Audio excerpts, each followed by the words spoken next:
Good morning, Laura and John. It's Wednesday, May 11th, and I just got back from the movie theaters. When I say just got back, I mean the water hasn't yet dried on my glasses.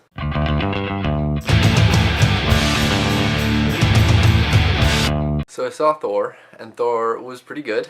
It was silly, as you would expect. Are these clean yet? Yeah. So, it was silly. The writing was, iffy. The art was beautiful. The CG was fantastic. Although some of the designs were... So you got a very narrow bridge that goes from the Asgard city out to their transporter, and it goes kind of off the edge of the world. There's the waterfall that flows off the edge of the world.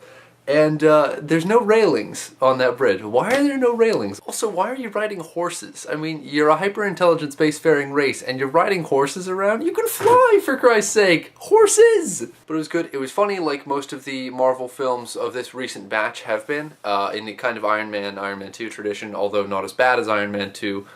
You didn't have Mickey Rourke asking where his board is. I won't give away anything else about the movie, except that, of course, it had a heavy lead-in to Avengers. Oh, and if you do go see it, there is a scene at the end of the credits that's worth sticking around for. It's not just like the Pirates of the Caribbean one with the monkey jumping at you. It's actually substantive. More than anything, though, watching Thor convinced me that I do have to buy a pair of Hank Green's 2D glasses because I got a raging headache just because of the thing. Yeah, that doesn't work for me. So I saw the movie at Fifth Avenue Cinemas, where you used to work, John, and there was a table full of kind of promo material for a bunch of upcoming films, one of which is The Conspirator. The tagline is, "One bullet killed the president, but not one man." First name on the bill, James McAvoy. Last name, Tom Wilkinson. I'm seeing that movie, of course I'm going to. And as I walked home, I noticed that it's playing at the movie theater right across the road, so I'm probably going to see that like tomorrow and the next day. So this is probably going to be the new frame where I film my videos, although it occurs to me that this space here is a little blank. Give me a sec. Better.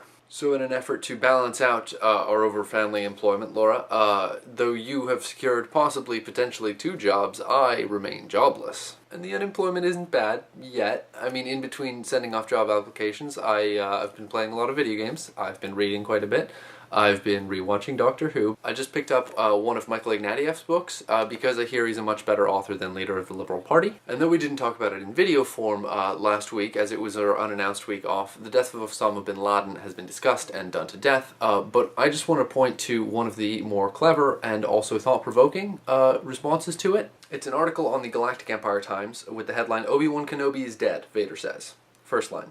Obi-Wan Kenobi, the mastermind of some of the most devastating attacks on the Galactic Empire and the most hunted man in the galaxy, was killed in a firefight with Imperial forces near Alderaan, Darth Vader announced on Sunday. And on its face, it is quite clever. The article has taken a New York Times article about the killing of Osama bin Laden. The authors have replaced the words Osama bin Laden with Obi-Wan Kenobi, Obama with Vader, and it goes on from there. But it is kind of disturbing how well the metaphor fits into the Star Wars realm. Now, George Lucas hit us over the head with blatant metaphors in Episode 3, with insurgency and rebellion and empire. That's not to say the metaphors aren't valid, though, and that's one of the things I've always liked about popular science fiction, is that it provides a lens through which to view the real world. Then again, for a while now, I've been uncomfortable with the black and white morality of the Star Wars universe. There tends to be an absolute good, an absolute evil, and no middle ground. Then again, this is all just true from a certain point of view. Side note, when you do read the Kenobi Vader article, read the comments. They're particularly clever. And with that, I'm going to sign off. I have more job apps to get to. John, I'll see you on Friday, but actually I'll see you tomorrow because your band's playing a show. Laura, I'll see you on Monday. And then after that, I'll see you on Sunday. In real life.